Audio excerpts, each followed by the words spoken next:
दोस्तों पिछले वीडियो में अर्धचालक के बारे में पढ़ चुके थे। आज अर्धचालक के पिछले वीडियो में जो अर्धचालक पढ़े थे दोस्तों, यहाँ पर देख सकते हैं अर्धचालक की संयोजकता बैंड एवं चालन बैंड के मध्य ऊर्जा अंतराल जो होता है 1 इलेक्ट्रॉन वोल्ट होता है। जो परम शून्य तापमान 0 केल्विन पर संयोजकता बैंड के इलेक्ट्रॉन चालन बैंड में हस्तांतरित नहीं होते हैं, परंतु तापमान बढ़ाने पर इलेक्ट्रॉन की गतिज ऊर्जा में वृद्धि होती है, जिससे वो चालन बैंड में इलेक्ट्रॉन स्थानांतरित हो जाते हैं और विद्युत प्रभावित हो जाते हैं। यानी दोस्तों यहाँ देख सकते हैं कि यहाँ संयोजकता बैंड है, यहाँ चालन बैंड है। अब ये संयोजकता बैंड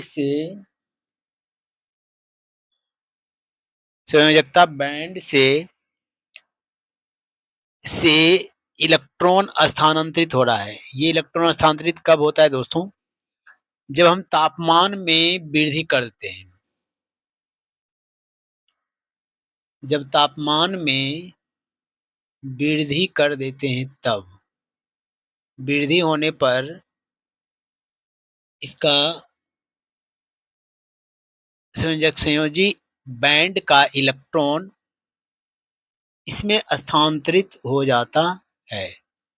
ठीक है दोस्तों, किसमें स्थानांतरित हो जाता है? चालन बैंड में। यहाँ पे वही चीज पर है कि 0 केल्विन पर संयोजकता बैंड के इलेक्ट्रॉन चालन बैंड में नहीं जा पाता है, स्थानांतरित नहीं हो पाता है। लेकिन जो ही जब तापमान में वृद्धि करते हैं तो इस इलेक्ट्रॉन में, जो यहाँ इलेक्ट्रॉन है, इस इलेक्ट्रॉन में गतिज ऊर्जा आ जाती है, जिसके कारण वो जंप करके चला जाता है चालन बैंड में। ठीक है दोस्तों, कहाँ चला जाता है? चालन बैंड में, जिससे कि विद्युत प्रभावित हो जाती है, यानी विद्युत धारा करंट प्रवाहित होने लगती है। तो दोस्तों ये 0 केल्विन पर की संयोजकता बैंड एवं चालन बैंड के मध्य ऊर्जा अंतराल जो होता है 1 इलेक्ट्रॉन वोल्ट होता है। जो परम शून्य तापमान 0 केल्विन पर संयोजकता बैंड के इलेक्ट्रॉन चालन बैंड में हस्तांतरित नहीं होते हैं, परंतु तापमान बढ़ाने पर इलेक्ट्रॉन की गतिज ऊर्जा में वृद्धि होती है, जिससे वो चालन बैंड में इलेक्ट्रॉन स्थानांतरित हो जाते हैं और विद्युत प्रभावित हो जाते हैं। यानी दोस्तों यहाँ देख सकते हैं कि यहाँ संयोजकता बैंड है, यहाँ चालन बैंड है। अब ये संयोजकता बैंड से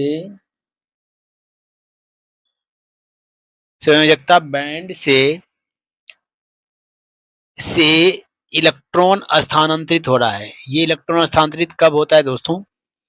जब हम तापमान में वृद्धि करते हैं।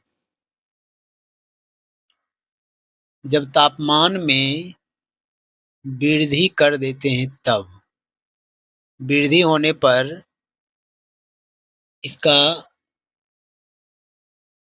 संयोजी बैंड का इलेक्ट्रॉन इसमें स्थानांतरित हो जाता है। ठीक है दोस्तों, किसमें स्थानांतरित हो जाता है? चालन बैंड में। यहाँ पे वही चीज पर है कि 0 केल्विन पर संयोजकता बैंड के इलेक्ट्रॉन चालन बैंड में नहीं जा पाता है, स्थानांतरित नहीं हो पाता है। लेकिन जो ही जब तापमान में वृद्धि करते हैं तो इस इलेक्ट्रॉन में, जो यहाँ इलेक्ट्रॉन है, इस इलेक्ट्रॉन में गतिज ऊर्जा आ जाती है, जिसके कारण वो जंप करके चला जाता है चालन बैंड में। ठीक है दोस्तों, कहाँ चला जाता है? चालन बैंड में, जिससे कि विद्युत प्रभावित हो जाती है, यानी विद्युत धारा करंट प्रवाहित होने लगती है। तो दोस्तों ये 0 केल्विन पर, तो दोस्तों अर्धचालक होता क्या है कि यह परम शून्य ताप पर विद्युत का प्रभाव नहीं करते हैं। तापमान बढ़ाने पर या अशुद्धि मिलाने पर उनकी चालकता में वृद्धि हो जाती है, और यह 2 प्रकार की होती है दोस्तों।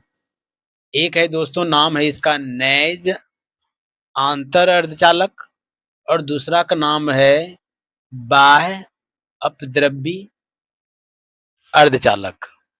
ठीक दोस्तों, पहला क्या है? नैज आंतर अर्धचालक, और दूसरा है बाह्य या अपद्रव्य अर्धचालक। तो दोस्तों इसको समझाने के लिए थोड़ा-सा इसमें थोड़ा पढ़ सकते हैं कि नैज अर्धचालक कहते हैं किसको कि तापमान बढ़ाने पर विद्युत का प्रवाह करते हैं और 0 केल्विन तापमान पर नैज अर्धचालक कुचालक की भांति व्यवहार करता है, लेकिन तापमान बढ़ाने पर उसके कुछ सहसंयोजी बंध टूट जाते हैं तथा उत्पन्न मुक्त इलेक्ट्रॉन विद्युत का प्रवाह कराते हैं। तो इसको दोस्तों समझने के लिए नेक्स्ट स्लाइड में समझ सकते हैं कि यहाँ पर देख सकते हैं दोस्तों, अभी जस्ट पढ़े थे कि अर्धचालक दो तरह का होता है। एक का नाम है नैज। अभी यहाँ देख सकते हैं कि एक पहला का नाम है नैज अर्धचालक। तो नैज अर्धचालक में क्या होता है दोस्तों, जो ही यानी 0 केल्विन पर इसमें विद्युत का प्रवाह नहीं होता है, लेकिन जो ही तापमान बढ़ा देते हैं तो इसके कुछ सहसंयोजी बंध टूट जाते हैं। दोस्तों अब ये इसका एग्जाम्पल क्या हुआ, तो इसका एग्जाम्पल हुआ एक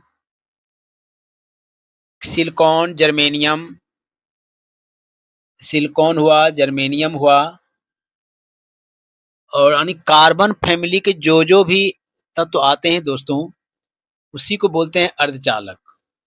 तो यहाँ पर आप इसको देख सकते हैं दोस्तों, क्या हुआ दोस्तों, तो नैज अर्धचालक का दोस्तों यानी 14वें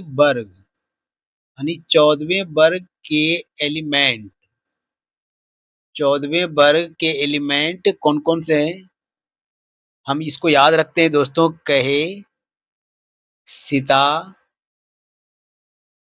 सीता जी सुनो प्रभु, पीबी। दोस्तों ये है अर्धचालक यानी 14वें वर्ग के यानी इसका एग्जाम्पल क्या चलेगा, सिलिकॉन, जर्मेनियम। तो ये दोनों अर्धचालक, एक अच्छा अर्धचालक इसको कहा गया है। ठीक है दोस्तों, अब यहाँ पर चेक करना है दोस्तों, एक बार 14वें वर्ग के एलिमेंट में यानी 13वें वर्ग के एलिमेंट को मिलाना है।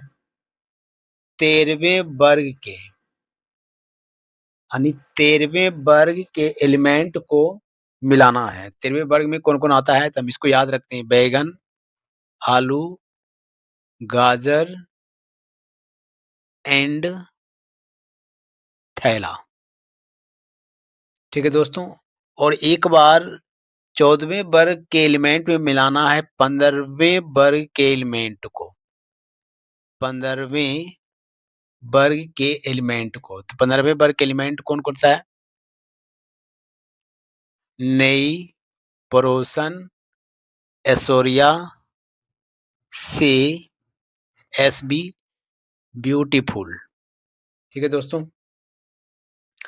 सबसे अच्छा उदाहरण अर्धचालक होता है दोस्तों सिलिकॉन। ठीक है दोस्तों, एक बार सिलिकॉन में मिलाएंगे एल्यूमिनियम को, 13वें वर्ग के एलिमेंट को देख सकते हैं, 13वें वर्ग के एलिमेंट को, और एक बार सिलिकॉन में मिलाएंगे 15वें वर्ग के एलिमेंट को यानी फास्फोरस को मिलाएंगे दोस्तों। तो जस्ट यहाँ पर आप देख सकते हैं कि पहला वाला समझने जा रहे हैं कि नैज अर्धचालक। तो पहले नैज अर्धचालक में तो इसमें तभी कुछ मिलाना नहीं है दोस्तों, क्योंकि इसमें तापमान बढ़ाएंगे तब इसके कुछ सहसंयोजी बंध टूट जाते हैं, और टूटने के बाद वह इलेक्ट्रॉन मुक्त हो जाते हैं, जिससे कि विद्युत धारा प्रवाहित होने लगती है। तो यहाँ पर दोस्तों ध्यान से देखेंगे कि नैज या आंतर अर्धचालक आंतर अर्धचालक में जब हम तापमान को वृद्धि करते हैं तो कुछ सहसंयोजी बंध टूट जाते हैं। यानी कहीं से भी दोस्तों यहाँ का या कहीं का भी बंध, ये जो है दोस्तों, यानी जब कार्बन 4 बंध बनाता है तो ये कार्बन फैमिली से बिलोंग करता है सिलिकॉन, तो सिलिकॉन भी 4 बंध ही बनाएगा। तो यहाँ देख सकते हैं ये नैज अर्धचालक है, ये जो सेटअप दिख रहा है दोस्तों, ये सेटअप नैज अर्धचालक है, या इसको दूसरा नाम बोल सकते हैं आंतर अर्धचालक या शुद्ध अर्धचालक। तो ये भी सिलिकॉन भी बनाएगा 4 बंद ही। ठीक है दोस्तों। अब इसमें कहीं का भी बंद अगर टूटता है, तो मान लीजिए यहाँ का बंद अगर टूट जाता है, ज्यों ही तापमान बढ़ाते हैं, तो तापमान बढ़ने पर कुछ सहसंयोजी बंध टूट जाते हैं। मान लीजिए यहाँ का कुछ सहसंयोजी बंध टूट गया, तो ये वाला दोस्तों, तो ये तो यहाँ का बंध टूट गया, तो इस सिलिकॉन का एक इलेक्ट्रॉन अपना एक इलेक्ट्रॉन मुक्त हो गया और इसका भी एक इलेक्ट्रॉन मुक्त हो गया। देख सकते हैं, एक इलेक्ट्रॉन मुक्त हो गया, तो हमको तो मुक्त ये इलेक्ट्रॉन जो हुआ दोस्तों, मुक्त इलेक्ट्रॉन हुआ। तो विद्युत प्रवाह के लिए ये दोस्तों हो गया मुक्त इलेक्ट्रॉन। तो विद्युत प्रवाह के लिए मुक्त इलेक्ट्रॉन तो ही जरूरी होता है, क्योंकि जिससे कि करंट प्रवाहित आसानी से हो सके। यानी यहाँ पर देख सकते हैं कि इसका जो यानी जो सिलिकॉन, ये जो सिलिकॉन है और ये जो दो आपस में जो इसका जो बंध टूट गया था, तो इसका तो आपस में ये जुड़ा हुआ है, लेकिन यहाँ का ये भी आपस में जुड़ा हुआ, लेकिन यहाँ का इलेक्ट्रॉन रिक्त हो जाते हैं, यहाँ भी रिक्त हो जाते हैं। ये अपना अपना इलेक्ट्रॉन को तोड़ने बंध टूटने के बाद साथ में ये बंध जब टूट जाते हैं, तो इसका इलेक्ट्रॉन अपने पास रखते हैं। तो ये इलेक्ट्रॉन जो होते हैं दोस्तों, ये इलेक्ट्रॉन मुक्त होते हैं। तो दोस्तों विद्युत प्रवाह के लिए दो ही बातें सही होती है, पहला है मुक्त इलेक्ट्रॉन और दूसरा है मुक्त आयन। ठीक है दोस्तों, आशा करते दोस्तों ये आपको समझ में आ गया होगा। अब चलते हैं दोस्तों दूसरा में। तो दूसरा में क्या पढ़े थे दोस्तों, बाह्य अर्धचालक। इसको दोस्तों अपद्रव्यी अर्धचालक के भी नाम से जानते हैं। ठीक है दोस्तों। अब दोस्तों नैज जो अर्धचालक है, जो कि शुद्ध अर्धचालक है, ये वाला जो है दोस्तों, ये जो नैज अर्धचालक है, ये वाला जो नैज अर्धचालक है, ये शुद्ध अर्धचालक है। ठीक है दोस्तों। इस नैज अर्धचालक में मिलाएंगे अशुद्धि। क्या मिलाएंगे दोस्तों, अशुद्धि। अब अशुद्धि के रूप में क्या मिलाएंगे, अभी जस्ट ऊपर देखे थे कि 14वें वर्ग के एलिमेंट में मिलाएंगे एक बार 13वें वर्ग का एलिमेंट। 13वें वर्ग का एलिमेंट क्या है, boron, aluminium, gallium, indium and thallium. दोस्तों एक बार एल्यूमिनियम को इसमें मिलाना है और एक बार इसमें फास्फोरस को मिलाना है। तो बाह्य अर्धचालक में यहाँ पर देख सकते हैं कि 14वें वर्ग के एलिमेंट में यहाँ लिख दिए हैं, यहाँ पर कि 14वें वर्ग के एलिमेंट में 15वें वर्ग के यानी फास्फोरस को मिलाना है। ठीक है दोस्तों, को मिलाना है फास्फोरस को। अब दोस्तों फास्फोरस को जब फास्फोरस को मिलाते हैं, तो यहाँ पर अशुद्धि के रूप में दोस्तों फास्फोरस को मिलाना पड़ेगा। तो यहाँ पर कहीं पर भी दोस्तों फास्फोरस को मिला देते हैं। दोस्तों फास्फोरस को मिलाने पर, तो यहाँ देख सकते हैं, यहाँ पर आ गया फास्फोरस। फास्फोरस तो चूंकि दोस्तों हम पीछे 11th में पढ़ चुके हैं कि फास्फोरस बनाता है 5 बंध, क्योंकि फास्फोरस के परमाणु संख्या होते हैं 15, तो इसके बाह्यतम कोश में कितना इलेक्ट्रॉन होते हैं, 5, 2, 8, 5। जो बाह्य कोश में जो इलेक्ट्रॉन होता है दोस्तों, वही इलेक्ट्रॉन बंध बनाने के काम में आता है। तो इसमें 5 इलेक्ट्रॉन सहसंयोजी बंध से जुड़ेंगे। तो यहाँ पे देख सकते हैं दोस्तों, एक एक इलेक्ट्रॉन रख करके बंध बन गया है, सिलिकॉन से बना लिया है, ये भी बंध बना लिए हैं, लेकिन एक इलेक्ट्रॉन फास्फोरस के अभी बचे हुए हैं। तो ये वाला जो इलेक्ट्रॉन है दोस्तों, इस इलेक्ट्रॉन को बोलते हैं मुक्त इलेक्ट्रॉन। क्या बोलते हैं दोस्तों, मुक्त मुक्त इलेक्ट्रॉन। और हमें विद्युत प्रवाह के लिए दोस्तों मुक्त इलेक्ट्रॉन ही चाहिए, क्योंकि सिलिकॉन बनाता है 4 बंध और फास्फोरस बनाएगा 5 बंध। तो 1 इलेक्ट्रॉन तो फास्फोरस का एक्स्ट्रा हो जाता है दोस्तों। तो यही 1 इलेक्ट्रॉन जो बच जाता है, ये 1 इलेक्ट्रॉन हो गया मुक्त। और विद्युत प्रवाह के लिए हम जानते हैं कि मुक्त इलेक्ट्रॉन ही विद्युत धारा प्रवाहित होने में मदद करता है। तो इलेक्ट्रॉन को चाहिए दोस्तों क्या? प्रोटॉन। इसलिए ये बनाता है, ये निगेटिव होगा, इलेक्ट्रॉन निगेटिव हो जाता है दोस्तों, ये बनाता है एन टाइप अर्धचालक। इसको बोलेंगे एन टाइप अर्धचालक। इसको क्या बोलेंगे दोस्तों? एन टाइप अर्धचालक।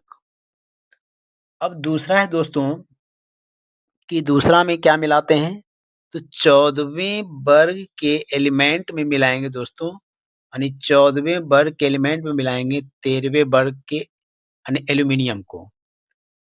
अब दोस्तों एल्यूमिनियम कितना बॉन्ड बनाता है? तो दोस्तों पीछे हम पढ़ चुके हैं कि एल्यूमिनियम का परमाणु संख्या होता है 13। जब 13 का जब हम सेल कॉन्फ़िगरेशन निकालते हैं तो 2, 8, उसके बाद ये कितना हुआ? 3। तो ये जिसकी जो बायतम कोष में जो इलेक्ट्रॉन 3 है दोस्तों, तो ये बनाएगा 3 बंध, और जबकि सिलिकॉन बनाएगा 4 बंध। दोस्तों यहाँ पर होता क्या है, अब इसमें मिलाना है एल्यूमिनियम को। तो यहाँ पर जो ही एल्यूमिनियम को मिलाते हैं दोस्तों, एल्यूमिनियम, तो एल्यूमिनियम का तो 3 बॉन्ड बन गया, 3 बंध बन गए, लेकिन इस सिलिकॉन का 1 इलेक्ट्रॉन रिक्त हो जाते हैं। इस सिलिकॉन के 1 इलेक्ट्रॉन खाली हो जाते हैं। ठीक है दोस्तों, ये क्या हो जाते हैं? 1 इलेक्ट्रॉन खाली हो जाते हैं, यानी रिक्त हो जाते हैं। इसको बोलते हैं छिद्र। इसको बोलेंगे दोस्तों छिद्र। क्या बोलेंगे दोस्तों? छिद्र। ये जो हुआ है दोस्तों, इसको बोलते हैं छिद्र। छिद्र। अब दोस्तों, अब इसके पास में लगेगा, जैसे मान लीजिए इस सिलिकॉन को लगेगा, चाहे ये सिलिकॉन को लगेगा कि ये इलेक्ट्रॉन के साथ कोई बंध नहीं बना रहा है, तो हम इसके साथ बंध बना लेते हैं। अगर मान लीजिए यहाँ से उठ के अगर ये बंध बनाता है, तो यहाँ पर ये खाली हो जाता है। इसका तो ये बॉन्ड बना लिया इससे, तो इस सिलिकॉन में ये तो खाली हो गया। अब दोस्तों ये खाली हो गया, तो अगला सिलिकॉन को लगेगा, जैसे मान लीजिए अब ये सिलिकॉन को लगेगा कि यहाँ खाली है, तो अब ये बॉन्ड बना लेगा। तो फिर यहाँ पर भी तो एक एक इलेक्ट्रॉन, सॉरी, ये वाला अगर यहाँ खाली है दोस्तों, तो कहीं से भी इलेक्ट्रॉन आपस में जाकर के ये बॉन्ड बनाना चाहेगा। फिर का ये वाला इलेक्ट्रॉन इसका खाली हो जाएगा, इस सिलिकॉन का। जब इस सिलिकॉन का खाली हो जाएगा, तो ऐसे करके दोस्तों कहीं न कहीं 1 इलेक्ट्रॉन बच ही जाता है। कहीं न कहीं दोस्तों 1 इलेक्ट्रॉन बच जाता है। अब जो दोस्तों